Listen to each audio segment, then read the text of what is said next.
আমি এখন যে স্টোরিটা বলবো সেটা হচ্ছে 2012 বা 13 সালে হয়েছিল। সেই স্টোরিটা এখন আমার মনে আছে ঠিক ঈদের দিন, লাইক এই রোজার ঈদের দিন। ওইবার হচ্ছে গিয়ে আমি সালামি পাইছিলাম 500 টাকা। আমি কখনো হচ্ছে গিয়ে অনেক বেশি টাকা পয়সা পাই না। সো তখন যেহেতু পোলাপান বাচ্চা, সো তখন হচ্ছে গিয়ে ধরেন অনেক বেশি সালামি পাইছি 500 টাকা। আর 500 টাকা হচ্ছে গিয়ে সব ভাঙটি টাকা ছিল। তখন আমার কাছে হচ্ছে কি একটা নোকিয়া ফোন ছিল। নোকিয়া ফোনের মডেলটা আই গেস মনে নেই, কিন্তু পিছনে হচ্ছে খুব সুন্দর একটা মানে তখন হচ্ছে জাভার ফোন আর কি, নোকিয়ার। তো সিলভার কালারের মডেলটা আমি নিচে যদি খুঁজে পাই সেটা লিখে দিব না। তো ওই ফোনটা হচ্ছে গিয়ে আর কি নষ্ট ছিল। সো আমি ওরকম ফোনটা ঠিকঠাক করে দেন হচ্ছে গিয়ে চালাচ্ছিলাম, কিন্তু ওই ফোনে কোনো সিম ছিল না।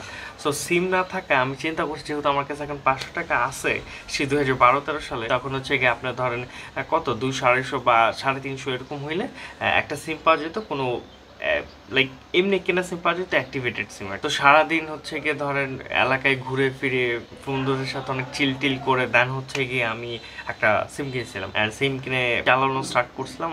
অ্যান্ড আমার কাছে ভাই ইন্টারনেট তখন নতুন চলতেছে। অ্যান্ড তখন হচ্ছে গিয়ে ফেসবুক একদম প্রথম ভার্সনটা, মানে জাভা ফোনে যেটা থাকে আর কি, ধুমে হচ্ছে গিয়ে আমার বন্ধু বান্ধব বা অন্য সবার সাথে হচ্ছে চ্যাট করতেছে, আমার কাছে মজাই লাগতেছে। কিন্তু ওইটা হঠাৎ করে হচ্ছে গিয়ে লাইক টের পাইছে আমার বাপ।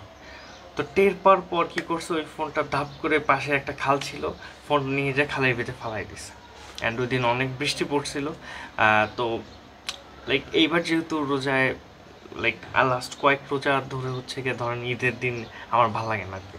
সো এই জন্য হচ্ছে গিয়ে আমি শুধু নামাজ পড়ছি, নামাজ পড়ে দেন হচ্ছে গিয়ে বের হয়েছি।